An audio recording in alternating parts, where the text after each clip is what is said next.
बिस्मिल्लाहिर्रहमानिर्रहीम। CF की discovery में खुश आमदीद। सामीन, आज हम आपसे बात करेंगे स्लीप साइंस के ऊपर। क्या आपने गौर किया है कि आखिर रात 3 बजे अक्सर जाग क्यों आ जाती है? सोते हुए झटका क्यों लगता है? अक्सर आप ख़ुद को गहराई में गिरता हुआ क्यों महसूस करते हैं? और ये स्लीप पैरालिसिस आखिर क्या बला है? आज हम बात करेंगे हमारी प्यारी नींद के बारे में। इंसानी सेहत के लिए अच्छी और मतवाज़न खुराक के साथ भरपूर नींद की अहमियत से कौन इनकार कर सकता है। आपका हैरत अंगेज़ दिमाग कुदरत की कायम करदा गर्दिशी क्लॉक यानी सर्केडियन क्लॉक के साथ मिलकर आपकी बका की खातिर क्या क्या काम करता है, आज रोशनी डालेंगे। अल्लाह ताला ने दिन और रात के बदलने में अक्ल वालों के लिए निशानियाँ रखी हैं। जदीद साइंसी तहकीक के मुताबिक इंसान की बेहतरी अंधेरे उजाले के इस निज़ाम को मानने में है। हमारा जिस्म जो कि इस कायनात से बना है और इसी निज़ाम के मुताबिक ख़ुद कार तरीके से अंधेरे के सिग्नल मिलते ही आपको नींद के लिए तैयार करना शुरू कर देता है। शाम होते ही रीढ़ की हड्डी से निकलने वाले बरकी और कीमियाई सिग्नल दिमाग को पहुंचना शुरू हो जाते हैं। आपके पट्टे नरम पड़ने लगते हैं। दिमाग पुरसुकून लहरों के असर में आ जाता है। ये कुदरत का इशारा है कि अब आराम का वक्त है। नींद के दौरान आपका जिस्म इन तमाम मामूलात को तर्क कर देता है जो दिन भर आपको चाको चौबंद रखते हैं। अब शुरू होता है मरम्मत का काम। रात के मिस्त्री अपना काम शुरू करते हैं। सफाई सुथराई तोड़ फोड़ की मरम्मत से लेकर याददाश्त बनाने और नशोनुमा का काम, यहाँ तक कि उलझी हुई गुत्थियों को सुलझाने का काम भी होता है। आपका ताज़ा दम दिमाग आपको बहुत से सवालों का जवाब दे देता है और पिछले दिन के सारे दाग धो चुका होता है। अगर नींद ना हो तो आप ताज़ा दम ना हो, थकावट से आपके पट्टे शल हो जाएं, तबीयत बोझल, चिड़चिड़ापन, डिप्रेशन, मोटापा, हत्ता के शुगर, ब्लड प्रेशर जैसी मुहलिक बीमारियां हो सकती हैं। आपका मेटाबॉलिज्म भी ख़राब हो जाता है। बेवक्त की नींद मोटापा इसलिए लाती है, दिन भर मुतहरिक रहने की वजह से जिस्म का दर्जा हरारत और दिल की धड़कन ज़्यादा रहती है। हमारी नींद दर्जा हरारत और धड़कन दोनों को मुतदल रखने का ज़रिया है। हर वक्त जागते रहना किसी के बस में नहीं। स्टीव लॉकले के मुताबिक जानदार फाका से मरने की निस्बत नींद की कमी के बायस जल्दी मर सकते हैं।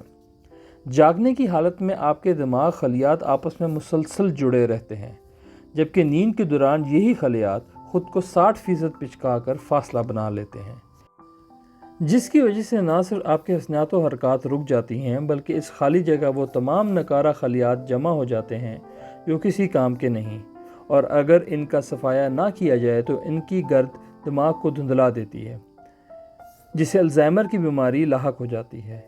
इन बीटा एमिलॉइड्स को दिमाग का धोबी नींद के दौरान चुन चुन के धो देता है। आप अंदाज़ा कर सकते हैं कि नींद में खलल किस कदर नुकसानदेह है। आपके पट्ठों और हड्डियों की सर्विस ना हो तो जल्दी ख़त्म हो जाएंगे। बच्चों में नींद की कमी सीखने की सलाहियत को कमज़ोर करती है। हमारी तरक्की ने हमें रात को रोशन दिन बनाना तो सिखा दिया, और हमने सोने को वक्त का ज़िया जानकर नींद को दुश्मन समझ लिया। अब हम मशीन की तरह ऑन और ऑफ तो होते हैं, लेकिन नींद के मोजे से दूर होते जा रहे हैं। नींद की गोलियां लेकर कुछ देर को शऊर से बेगाना और दुनिया से लाताल्लुक़ तो हो सकते हैं, लेकिन दिमाग के खुद कार मरम्मत के निज़ाम को भी सुला देते हैं। नतीजतन बेतहाशा सोने रहने के बावजूद थकावट ख़त्म नहीं होती और ना ही जहनी कारकर्दगी बेहतर होती है। कुदरती नींद का नेमुल बदल नींद की गोलियां कभी नहीं हो सकी। 2017 के नोबेल प्राइज़ जीतने वाले 3 साइंसदान 1980 से 1990 के दौरान तहकीक पर मुश्तमिल नज़रिया दे चुके हैं कि इंसानी जिस्म के अंदर कुदरती क्लॉक फिट है जो हर खलिया मानता है। मॉलिक्यूल लेवल पर यह घड़ी सूरज से मुकम्मल हम आहंग है। यह मुताबिकत है आपकी एक गर्दिश में रहने वाले सियारे यानी ज़मीन के बासी होने की। इस मदार से निकलना आपके लिए नुकसानदेह है। एक आम इंसान ज़रूरी नींद के 7 से 8 घंटे के दौरान 90 منٹ کے سائیکلز میں ان مراحل سے گزرتا ہے۔ پہلا مرحلہ، فرض کریں آپ کا جسم روشنی اور اندھیرے کے نظام سے ہم آہنگ ہے۔ دماغ کے نچلے حصے سے میلاٹونین نے سر شام آپ کو سگنل دے دیا ہے، آپ نیند کے لیے تیار ہیں، اور کوئی مخالفت یعنی موبائل فون، ٹیلی ویژن یا مصنوعی روشنی آڑے نہیں ہے، تو آپ بس لیٹ کر آنکھیں بند کریں اور نیند کی وادی میں قدم رکھ دیں۔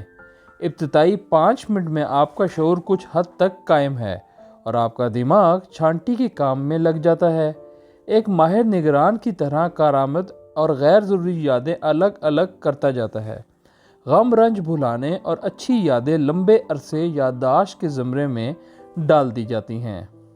تازہ موصول ہوئی معلومات لانگ ٹرم میموری بناتی ہیں، اس لیے سونے سے پہلے مثبت باتوں پر غور اور دعائیں پڑھ کر سوتے ہیں۔ فوجی جو حال ہی میں معرکے سے لوٹے ہوں، انہیں فوراً سونے سے منع کیا جاتا ہے۔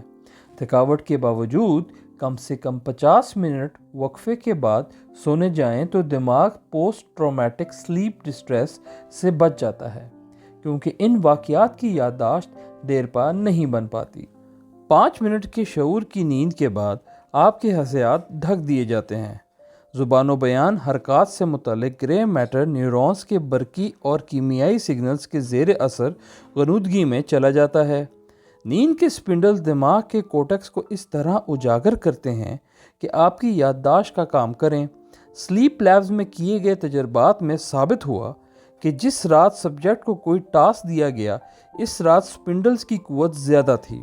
ان کی فریکوینسی کو دیکھ کر آپ انسان کی ذہانت کا یادداشت کا اندازہ لگا سکتے ہیں، یعنی یہ حصہ نیند کا جتنا بہتر اور پرسکون ہوگا، آپ کی ذہانت اور یادداشت اتنی بہتر ہوگی۔